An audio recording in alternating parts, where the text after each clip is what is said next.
justice and peace and equality. Now the Game world Changers will back see. again, Game Changers Media Network, Voices of the Village podcast, where change starts with conversation. And today we have the mayor of Stockbridge, Mr. Anthony Ford. How you doing today, sir? Fine, Mr. Mallon. I'm doing just fine. It's great. It's great to be here with you again and for another time, spend some time together. So this is fantastic. Man, look forward to the interview. Man, it's always good to have you in here, Mayor. Stockbridge, where community connects. That's where community connects. Absolutely. That's our tagline. What's going on in Stockbridge, Well, man? we got a lot of things happening. I tell you, we just had a special call meeting just a couple of days ago, where it's at a public hearing, matter of fact, where we just went on and authorized the 3.77 millage rate for the third year in a row. And so property values in the city of Stockbridge, I would say, is in Henry County going up, but 3.77 is what we maintained for the last couple of years. Okay. So the citizens need to look at that as not being a tax increase, we're staying level. Okay. And see, so that's another good thing. Okay. And then we also had a special call meeting in reference to FLOSS, which is floating local option sales tax, and there's a referendum that's going to be on the November ballot for citizens to actually vote on. Okay. And this is going to give additional, upon being passed, to give additional tax relief for all the citizens in Henry County as well as Stockbridge. This is an agreement that has come about with all four cities, Right. along with the county. There is, we actually agreed to, here in the city of Stockbridge, agreed to an actual resolution for that, Okay. but we still got to sign an IGA along with the county, along with the other three cities besides Stockbridge. So we're looking forward to doing that, finishing that here shortly. And once that gets completed by the agreement between all four cities in the county, Okay. once again, that'll be on the referendum for the citizens to vote on some additional tax relief across the county itself, besides the city. So it's looking good in that aspect. So. Okay. Now for millage rate, it's a lot of talk on social media about millage rate. Some of the citizens are concerned about the millage rate. Tell us, you stated that the millage rate has been the same for the past last couple few years. Yes, it'll be third year in a row. It'll be the same. For those that are watching the show that don't really understand millage rate and how it impacts the community, can you give us an explanation of how that works? Well, what it amounts to, this is a reference to the taxes per $1,000 per se, and what it amounts to is that when you keep a millage rate pretty low, that means less taxes per se for each individual household, and so obviously the taxes is what helps manage and maintain what we need to do for the community as well, trying to maintain the streets and public services for the streets and for all the operational things needs for the public itself. Okay. So what it amounts to is that all the public services was trash removal, street improvement, infrastructure, police department, things of that nature, all come from the millage rate and the taxes. And then of course the FLOSS, as I mentioned earlier, upon being passed by the citizens, that'll give additional tax relief, but allow us tax relief to them, but allow Okay. funds in from the overall community, people coming in and out. It's just like kind of like SPLOSS per se. Right. People that come in and out of the county and travel here, spend money here, they'll put into that particular fund, and that aspect we'll be able to tap into that and help with the daily operations of the city itself. Man, awesome. Now you said the millage rate would be on the ballot for November. No. The FLOSS would be on the ballot. The millage rate is the same. It's passed. I mean, Okay. It'll be. Well, put it this way. 3.77 has been it's been the same for the last couple of years. If the citizens vote on this, right? I mean, I don't see why they would not want to pass it. I would say that. Excuse me. It'll be there for you, but yes, you can. I would think that they'll pass everything. Okay. There'll be no problem with that. Now you spoke about floss and being on the. Yes, a floating local option sales tax, additional relief for taxes based on dealing with property and this aspect in the county itself or in the city itself. Now, this is something that comes through HB 581, which was passed by the actual state government just during the last legislative process, and we city stoppers opt in. So it deals with tax relief. Overall, it deals with tax relief for the citizens themselves. Okay, additional tax relief. All right, Stockbridge is growing, and you guys, as you mentioned, Stockbridge is the place where community connects. That's correct, sir. And we're looking at a time where you're up for election right now. All right. True. What's some of the policies that you're running on, and some of the things to continue the service that you've done in the community of Stockbridge to keep Stockbridge where it's at?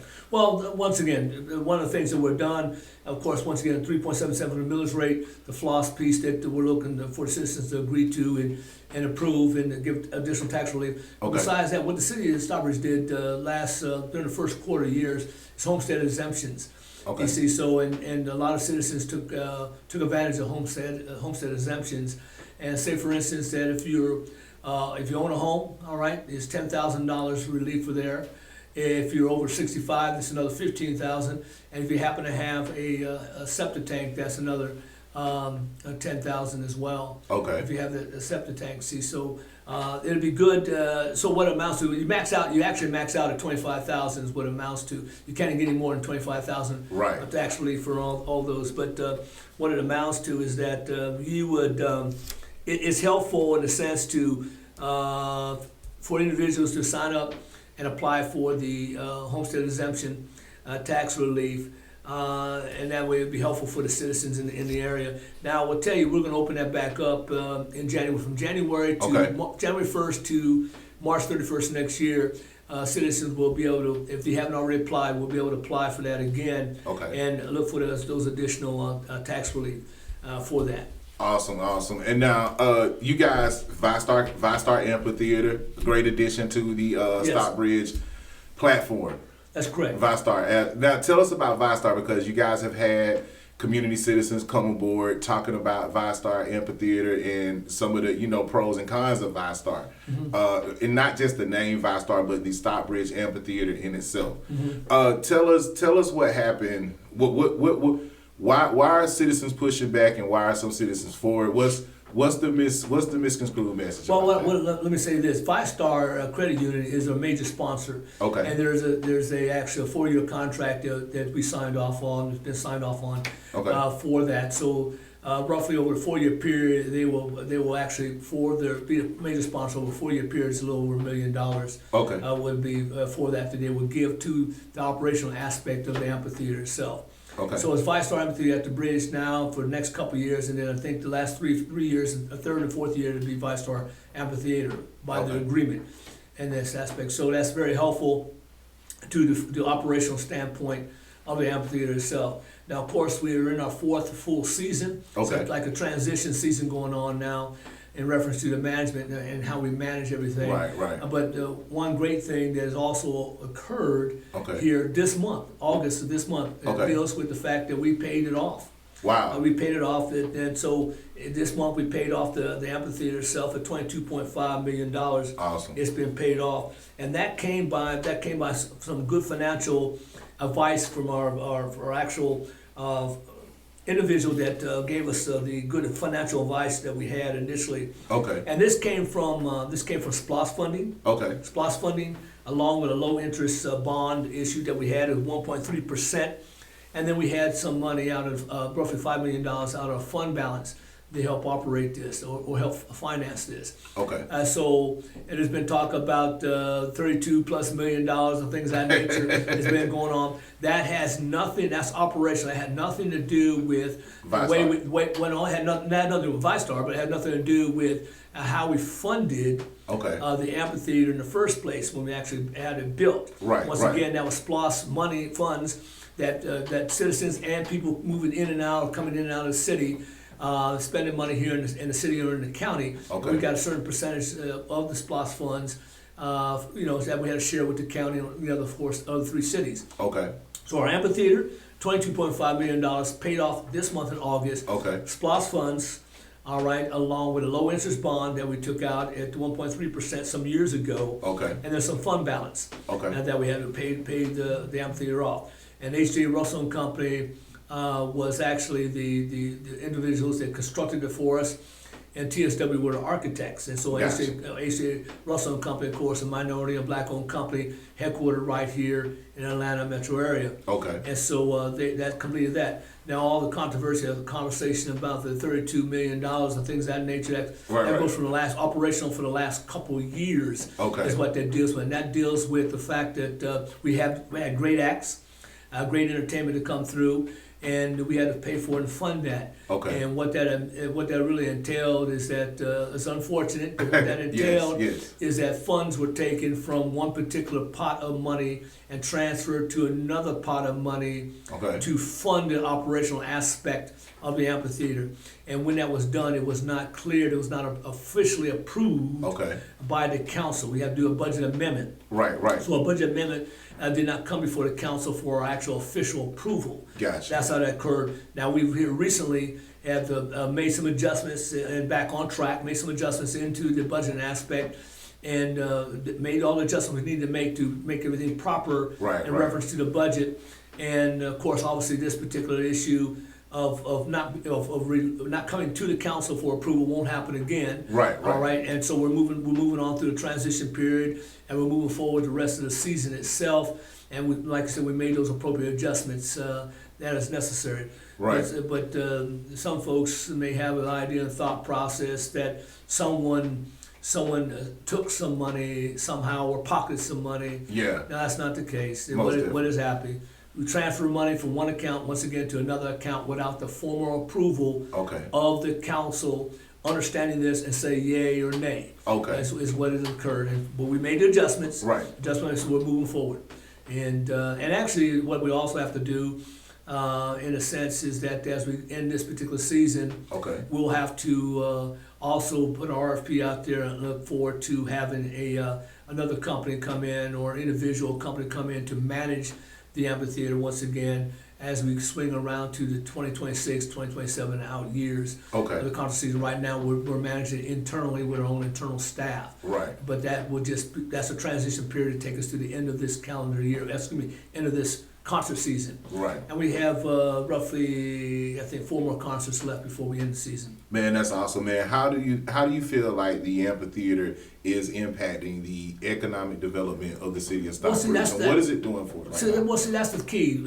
You got to think about this as a venue on the South Metro side. We wanted to build this for our citizens down in Stockbridge and Henry County, the immediate south side in this aspect as well. And what it amounts to, the amphitheater will probably never ever, we want it to at least break even. It's not going to be a multi-million-dollar type of money maker. What it does, it has an entertainment value with good entertainment here to allow folks in this immediate area, if you want to come see a good concert or come have a good time, you don't necessarily have to go to Atlanta unless you want to, go somewhere else in Atlanta metro area. But what it does, it drives economic development for the downtown area of Stockbridge, for Stockbridge itself, and the immediate community. What it amounts to, when people come to the amphitheater, they're driving here, they're going to drive here, so everybody's got to spend money in the gas station, go to a restaurant, go to maybe a bar somewhere, or maybe even some type of, maybe go get a bite to eat at a fast food or even a major restaurant. See, so when it drives economic development, what it does, it's a venue in this aspect. So I would say the intent is for us to at least break even as best as possible, and we've done that, I would say, thus far. But the point of it is that for us to say that it's going to be a great big money maker, if for the entire community per se, it probably is not going to do that. But what we wanted to do is drive the financial aspect for our businesses in and around the Stockbridge area here in Henry County to spend money. I mean, people come from all over, whether it's Atlanta metro area, other different counties. Folks that come across the state, sometimes see some of the acts that we've had here, they've been advertised. The folks that come out of Macon, things of that nature. And so when they come stay in a hotel, especially if they come from a distance. I mean, very well stay in a hotel versus driving back home. You see, so that's what it really does. It's an economic driver for the actual community itself. And we have had, for an amphitheater of our size, where we can get as much as 3,600 people in there based on how we structure the seating arrangements. So what it amounts to, you're not going to get 5,000 people in here. You're not going to, you can't do that.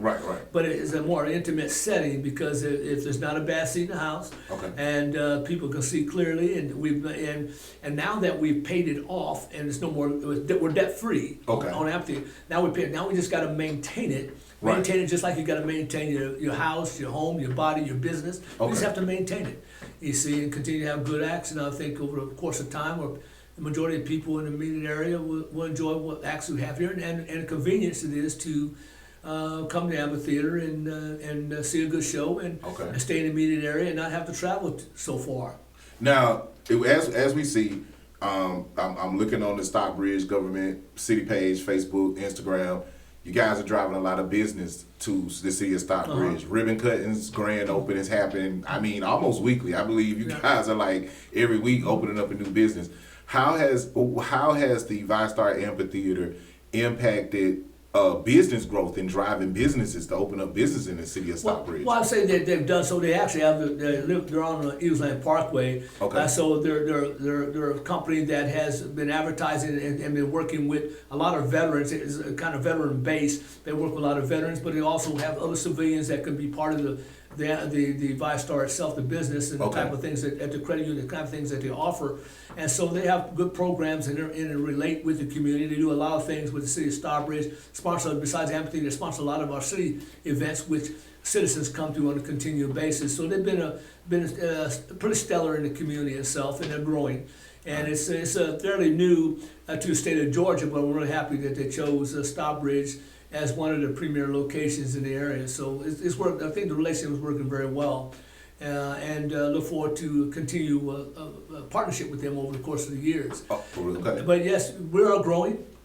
We have in the last several years, we have approved condos, townhomes, single-family homes, even apartments. Of course, even I at one time in my life, I live in an apartment like most people live in apartments before they become homeowners. Right. So we try to have all those home options for individuals that need, certain places, whatever meets their economic capability there. And of course, we also have to continue to look for and try to work with developers in reference to having some type of affordable housing, or look at how we can best do that to accommodate as many people as possible that want to live in a particular area. Okay. And I will tell you haven't asked a question, but I would imagine you will. But let me mention this to you. What besides the ribbon cuttings and new businesses, what's really happening is on the south end of Stockbridge, called Bridge of Jodeco. Okay. Now, granted, it has a Madonna mailing address, but I got to tell people all the time, it may have a Madonna mailing address, but it actually is in Stockbridge, most southern part of Stockbridge. And I got to remind people that, but that's an economic gem right there, because a lot of things are happening, a lot of growth is still going on.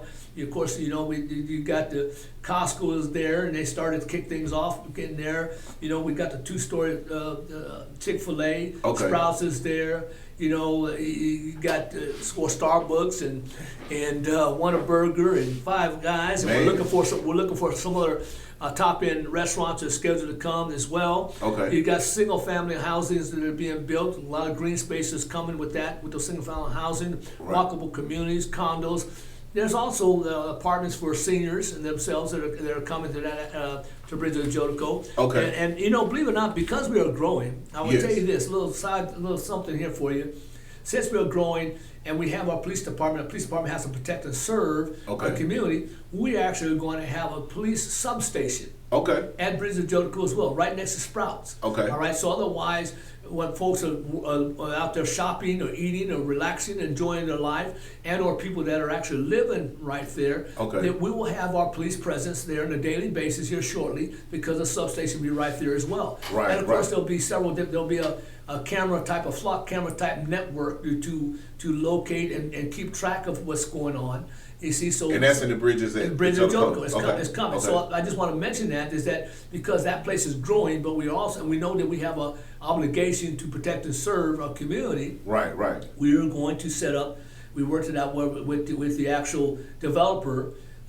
Jeff Grant's his name, and him and his team of folks, in reference to putting a police substation at Bridge of Jodeco, so they can react or have a presence that will react to anything that may go on or at the particular area. So it'll be quick response time. Man, that's awesome, man. You as the leader and the mayor of the city of Stockbridge, and I'm pretty sure people look at you as the leader of unincorporated Stockbridge, with the Bridges of Jodeco development and Vystar Amphitheater adding to the economic development, along with your new hotel, motel type of thing.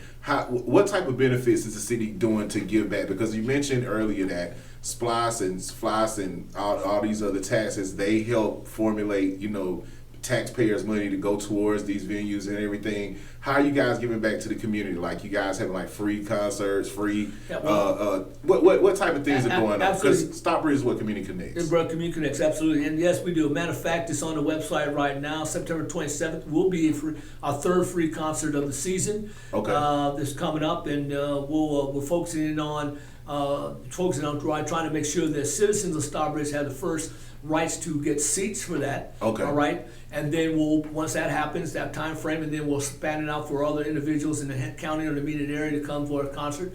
But you have Kiki Wyatt and I slipped my name here. Tyrese, I forgot his name. Yeah. But there's two main artists coming up. I gotta look it up. But there's two main artists that are coming up for that, and that's on the 27th of September. It's in conjunction with actually Hispanic Fest that the county is working with us on as well. Okay. But that is a free concert, and that's our third. Jacquees, I guess, is in Kiki. Okay. Right, they're coming. It's the 27th, once again, 27th September. And that is when it comes to concerts, that is our third free concert that we have. We have one for Juneteenth. Okay. The 4th of July, when make sure we have fireworks for that. And then there's our Bridge Fest coming up here. So that's, in a sense, that is a benefit, I guess, for citizens. Okay. And we want to focus in definitely on giving citizens of Starbridge the first rights to this free concert as well. They've been requesting that or asking that, but we didn't want to nickel and dime our citizens for every little concert, so we have 3 every year with excellent entertainment. And then, of course, then there's paid concerts as well. Okay. And it depends on, it really depends on the artist you have, yes, and how many people you have on stage. And also that fluctuates on the prices for the pit seats, general admission, reserve seats, things of that nature. It really depends on the entertainment. So some artists, entertainers, are a little more costly than others. Okay. Now, I will tell you that if you think about Beyonce, if you think about someone of that caliber, or Drake, I would say they're not going to come to Stockbridge. Right. It's a little too deep for our pockets. Yeah. And the ticket price will be too high. Our venue is too small. Right. So you got to think about those things. But we've had, over the last 4 years, it kicked off with Patti LaBelle and Gladys Knight. The OJs have been there. Babyface has been there. Fantasia's been there several times. Johnny Gill, The Whispers, Kim has been there. Okay. I go on and on and on. It's just the amount of artists in the last several years, and that's actually put us on the radar screen when it comes to local amphitheaters in the local metro area, as well as in the southeast part of the country. So, and of course, once again, I'm so proud about this that we paid everything off in our 4th full season this month. Phenomenal. Yeah, so we're good. We're good with that. Now, for the businesses downtown, I know Stockbridge is trying to do downtown development and increase downtown development to attract business to the business downtown. You guys are opening up a new business downtown and creating the downtown district, Crown Pizza, Frozen Smoke, what is it, Smoking Cues, I believe it is, downtown socials, downtown social. That's what it is now. Tell us what you guys are doing to make sure that businesses are successful driving off of the economic development that's coming to the city of Stockbridge. Because I'm seeing them on social media. It's a party. Things are happening. It looks like downtown is developing slowly, but it's coming to show. Well, that's part of the process. Working on downtown development authority, and I tell you what, you talking about ribbon cuttings earlier. We actually have a ribbon cutting this Friday with Crown Pizza, the grand opening ribbon cutting. Wow. It's 10 o'clock this Friday, and we're doing that, and we do that with all our small businesses, or businesses period, if they really want it. We try to encourage them to do that. Okay. But in a sense, we're working with the Downtown Development Authority and those businesses, trying to encourage them for any type of facade grants if they need that. Okay. Trying to do all the things to advertise their business in this aspect for their businesses, trying to work with social media, whether the city's website or their social media aspect, trying to encourage that and get growth downtown and add some incentives. And we're working, we actually completed working with Norfolk Southern to get a quiet zone. Okay. And we accomplished that, a good 8-10 months or so ago. What that means is that when a train comes by downtown, you can't get rid of the train, so the train tracks are there. When a train comes by, you don't hear it on his horn. The engineer's not on his horn, disrupting and getting all loud, disrupting your conversation, disrupting anything. Okay. You see, so we were able to work it out with the Norfolk Southern, And so when they come from the north or south or north, doesn't matter which way they're coming, you will see it, but you're not supposed to hear it. Right. And so what happened, that's part of the things that we wanted to do to attract public and private partnerships to invest downtown, because now you can hopefully have a conversation, have your ice cream business, a cigar bar, whatever the case may be, and help drive the economic growth downtown as well. And I know there's certain specials that some of the businesses have. They have certain specials when the train comes by. They have a certain special to offer you. You know, when the train comes by and say, hey, the train's going by, got a special for you. Got a special for you. Yeah, so things of that nature to help drive everything. And we're looking at also establishing better parking. Working on Norfolk Southern to get a better parking lot, parking down there. As well, near the railroad tracks itself. There's land that we want to be able to lease and repave it, as well as there's some land and parking area behind the businesses, between the businesses that we want to redo and to make it a little easier and more economical, and to make the parking more easier for folks in this aspect. So we're working on that as well, and constantly keeping in track with their needs, and try to work with them as best as possible to drive folks in the downtown area.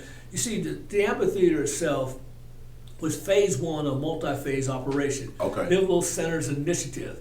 Phase one of that. And so we have that done. So phase two that deals with on the west side of the railroad tracks, which is across from the City Hall, across from the amphitheater, to build that up and make it more of an entertainment area. The other thing that we have done is that I mentioned earlier about the fact that in the last couple of years, we have approved single-family homes, townhomes, condos, some apartments. One of the things in that process, one of the things we've done in the last several years, the last year and a half or so, is that we approved actual developments, whether it's townhomes, condos, apartments, in and around the downtown area. Because thriving downtown, you need people walking downtown, you need people living downtown as well. And so on North Henry Boulevard, also in East Atlanta, we approved some developments. Now, if we approved them, now those developers have to go through a little process of getting all the permits and things that they need to do to build, but they have been approved. And so I would imagine here in the next 6 months or so, within the next 6 months, we're going to see additional construction and building going on in the downtown area for living environments or quarters, condos or townhomes, apartments there for individuals of different price points to help drive the economic development in the downtown area as well. And then we're working with the Path Foundation to get past anywhere from 8 to 10 foot paths, so people can get out of the places where they live and they can move about from community to community to the downtown. They can walk or ride their bicycle, whatever the case may be, and get out and exercise and connect those paths to our parks, because we got a couple different parks in the downtown area as well. We see to connect them that way and to get folks out and at least be walkable and get some exercise, be healthy in this aspect. So we're working on all those things, all trying to come together slowly but surely. It takes time, planning and time, and funding to do all that. Absolutely. Well, we're going to have to go to a commercial break, you guys. We have City of Stockbridge Mayor Anthony Ford, Game Changers Magazine, Game Changers Media Network, Voices of the Village, where change starts with conversations. You guys stay tuned. And equality. Now the world they will see. That's why.